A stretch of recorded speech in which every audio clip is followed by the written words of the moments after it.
అంత అమ్మాయిలు బైక్ మీద చేసుకుని తిరిగేస్తుంటారు కానీ వెనకాల కూర్చోటంలోనే చాలా సుఖం ఉంది. ఏమండి మీరు ఇలా పట్టుకోవడం అవసరమా? పట్టుకోపోతే పడిపోతాను విన్ని. పట్టుకుంటే నేను పడిపోయేలా ఉన్నా. ఆల్రెడీ పడిపోయావుగా. అయ్యో దేవుడా, వర్షం వచ్చేలా ఉంది. రాని తడిసి ముద్దైపోదాం. ఇంకా నయం, వర్షంలో తడిస్తే జలుబు చేస్తుంది, ఆ తర్వాత చీదలేక చావాలి. పైగా కొంతపోతే సాధన కష్టం, నాన్నగారు తిడతారు. ప్లీజ్ రా, తడిసిపోదాం. మీవన్నీ వైల్డ్ ఫ్యాంటసీస్ అండి. వస్తున్నా.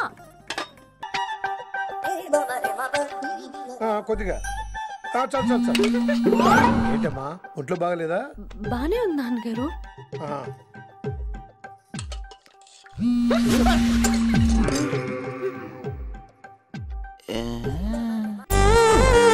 నువ్వు ఫోన్ ఎత్తపోతే ఎలా బంగారం? అయ్యో మీరు వెళ్ళండి, ఎవరైనా చూస్తారు. ఎవడు చూస్తాడు?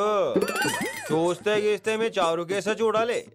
చూస్తే గీతే ఏంట్రా, ఆల్రెడీ చూసినా ఎవ్వరికి ఏమీ చెప్పలేడు. ఎందుకు చెప్పలేడంటే ఏదైనా చెప్పే ముందు తను నీ రూమ్ లో ఎందుకున్నాడో చెప్పాలిగా. అయినా సరే తెగించి చెప్పేస్తాను. అయినా సరే తెగించి చెప్పేస్తా అంటాను అనుకోవచ్చు. అలా చెప్తే ముందు గొడవ అవుద్ది, ఆ తర్వాత మన ఇద్దరి పెళ్ళవుద్ది. అయితే చెప్ప.